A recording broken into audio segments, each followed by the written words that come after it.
The classroom buzzed with chatter, laughter, and the scraping of chairs on the tiled floor. But in the back corner, near the window, sat a boy who barely said a word. His name was Ethan. He was tall for his age, but he kept his shoulders slouched, his head down, and his notebooks covered with doodles instead of words. Everyone at school knew him as the quiet kid. He rarely raised his hand, never picked fights, and avoided eye contact whenever possible. To most people, he looked like an easy target. And that was exactly what made the bullies circle around him like vultures. Ethan wasn't just quiet, he carried himself with a calmness that most people misunderstood.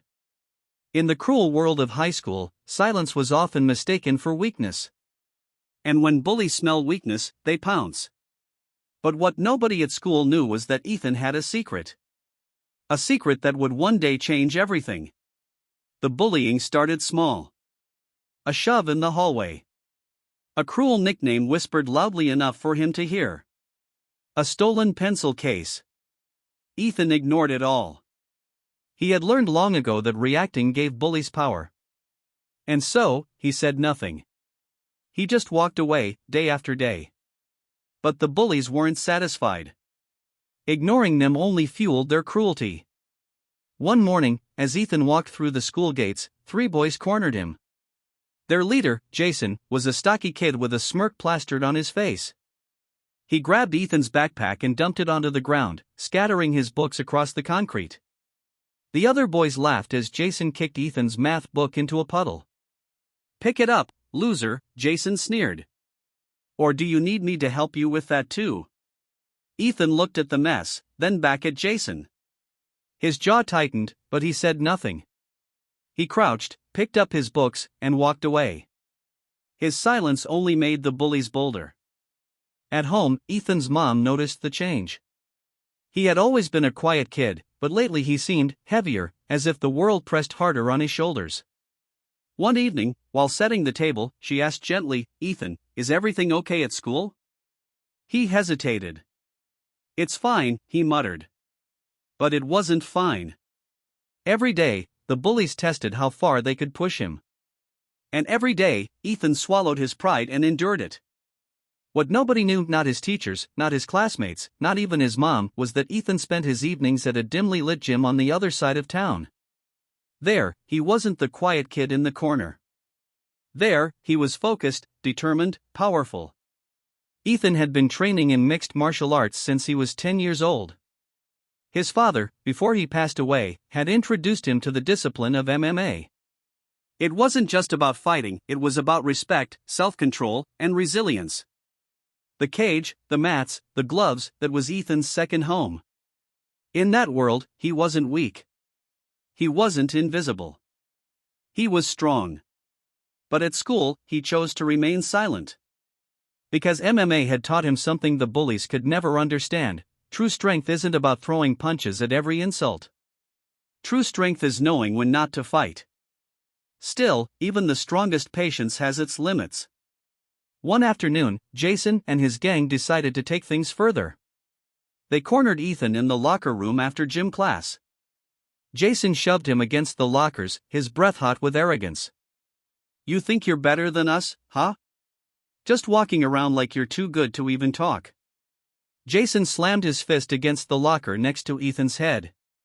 "Say something." Ethan stayed silent. That silence broke something in Jason. "Fine," he spat. "Let's make you talk." Jason grabbed Ethan's hoodie, and the other boys joined in, pulling at his backpack, kicking at his legs. They couldn't possibly know, that they were poking at a sleeping lion. Finally, Jason pushed too far. He tried to throw a punch. And that's when Ethan moved.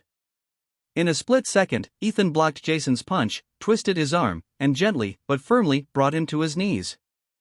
The other boys froze. It was like watching a scene in slow motion.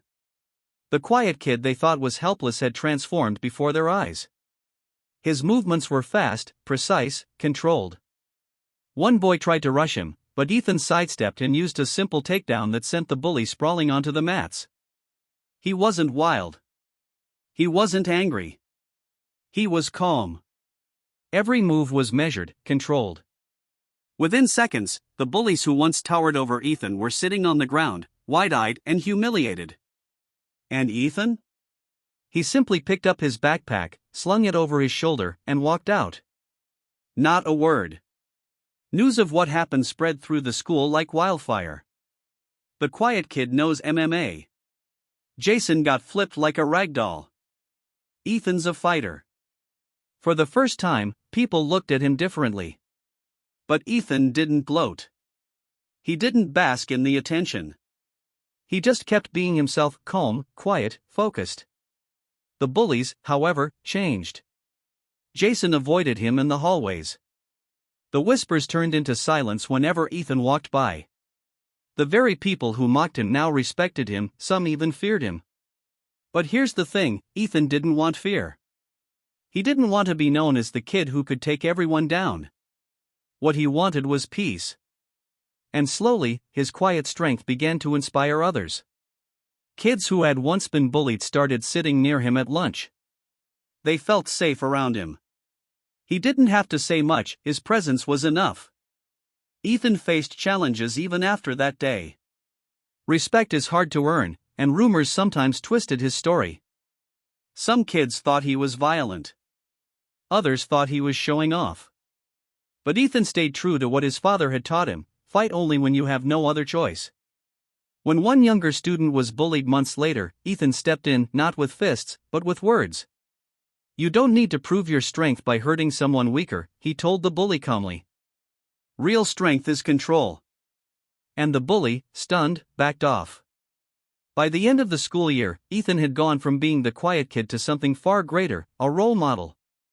Not because he won fights, but because he showed what it truly meant to be strong. His journey taught everyone a lesson: never underestimate someone just because